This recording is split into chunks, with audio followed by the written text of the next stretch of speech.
Students, now we will discuss the next part of Le Chatelier principle. Le Chatelier principle के अंदर अभी तक जो हमने पढ़ा है that is the effect of concentration and effect of temperature. Now our topic is effect of pressure on your chemical reactions. Means जब भी आपकी किसी केमिकल रिएक्शन के अंदर इक्विलिब्रियम सेटअप हो जाएगा, उस इक्विलिब्रियम के अंदर जब आप प्रेशर को चेंज करोगे तो प्रेशर को चेंज करने से इक्विलिब्रियम किस डायरेक्शन के अंदर मूव करेगा उसके बारे में आज हम बात करेंगे। ओके, तो हम एक केमिकल इक्वेशन लेके जा रहे हैं। यहाँ पे इस केमिकल रिएक्शन के अंदर आप पढ़ोगे, जैसे यहाँ पे इस केमिकल रिएक्शन को आप रीड आउट कर सकते हो। For example N2 is reacted with the hydrogen 3 mole of hydrogen and gives to the 2 mole of the NH3।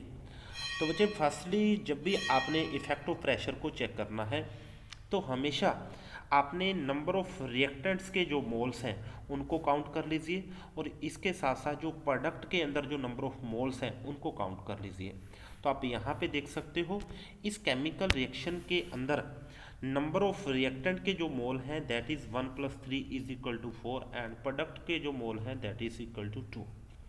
तो यहाँ पे अब आप इफेक्ट ऑफ प्रेशर को चेक करोगे तो आप सभी बच्चों को बहुत अच्छे से पता है, अकॉर्डिंग टू बॉयल्स लॉ जैसे ही हम प्रेशर को इंक्रीज करते हैं तो आप सभी बच्चों को पता है वॉल्यूम आपका डिक्रीज कर जाता है। तो बच्चे ध्यान देना है, जैसे ही वॉल्यूम डिक्रीज करेगा number of moles per unit volume आपके इंक्रीज कर जाएंगे। आई रिपीट, जैसे जैसे प्रेशर को इंक्रीज किया जाता है वॉल्यूम डिक्रीज करेगा, और वॉल्यूम को डिक्रीज करने से number of moles per unit volume increase करेंगे।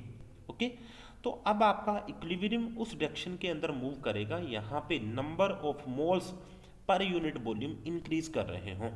ओके, प्रेशर को इंक्रीज करने से वॉल्यूम डिक्रीज करता है, number of moles per unit volume increase करेंगे, सो दैट आपका इक्विलिब्रियम इस डायरेक्शन को, इस इफेक्ट को अपोज करने के लिए इक्विलिब्रियम उस डायरेक्शन के अंदर मूव कर जाएगा, यहाँ पे number of moles per unit volume increase कर रहे हों।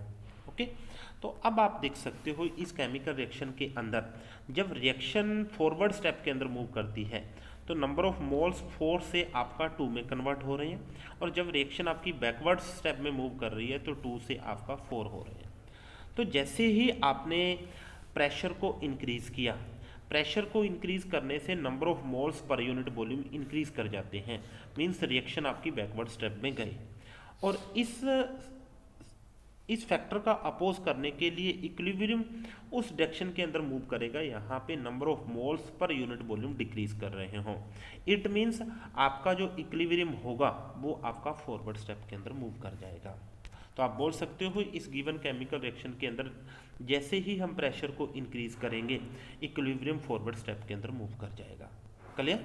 इसके साथ साथ ध्यान रखना है, जब number of reactant and product के मोल सेम हो तब बेटा इफेक्ट ऑफ प्रेशर सेम रहेगा, मतलब इफेक्ट ऑफ प्रेशर अप्लाई करने से इक्विलिब्रियम की डायरेक्शन किसी भी डायरेक्शन के अंदर मूव नहीं करेगी। और इसके बाद अगर हम बात करते हैं यहाँ पे इफेक्ट ऑफ वॉल्यूम की, तो ध्यान देना है इफेक्ट ऑफ वॉल्यूम अभी हमने पढ़ा कि जैसे ही हम वॉल्यूम को इंक्रीज करेंगे, वॉल्यूम को इंक्रीज करने से number of moles per unit volume decrease कर जाते हैं, और वॉल्यूम को डिक्रीज करने से number of moles per unit volume increase कर जाते हैं। तो आप बिल्कुल सेम कंसेप्ट जो कि आपने प्रेशर का जो इफेक्ट पढ़ा, प्रेशर का जो रिवर्स इफेक्ट होगा वो आपको वॉल्यूम के केस के अंदर ऑब्जर्व होगा। ओके, इसके बाद हम बात करने वाले हैं यहाँ पे इफेक्ट ऑफ कैटालिस्ट। तो बच्चे ध्यान देना है, कैटालिस्ट कभी भी इक्विलिब्रियम की कंडीशन के ऊपर कोई भी इफेक्ट नहीं डालता, because catalyst only increase the rate of reactions, it does not change the position of the equilibrium. और लास्ट जो हम बात करने वाले हैं कि अगर आप कांस्टेंट वॉल्यूम के ऊपर किसी इनर्ट गैस को ऐड करते हो तब भी बेटा इक्विलिब्रियम कंडीशन के ऊपर किसी भी टाइप का कोई इफेक्ट नहीं पड़ेगा। और इसके साथ साथ अगर आप कांस्टेंट प्रेशर के ऊपर किसी इनर्ट गैस को ऐड करते हो तब इक्विलिब्रियम कंडीशन के ऊपर हमेशा इफेक्ट पड़ता है। ओके, तो कांस्टेंट प्रेशर के ऊपर जब आप किसी इनर्ट गैस को ऐड करोगे तो आपको पता है वॉल्यूम इंक्रीज कर जाएगा। वॉल्यूम को इंक्रीज करने से number of moles per unit volume decrease कर जाएंगे और इक्विलिब्रियम उस डायरेक्शन के अंदर मूव कर जाएगा, यहाँ पे number of moles per unit volume आपके इंक्रीज कर रहे हों। Okay, thank you. तो आज हमने ली चैटलर प्रिंसिपल को कवर कर लिया है, तो इसके बाद जो भी पेंडिंग टॉपिक होंगे वो हम कल बात करेंगे। Thank you.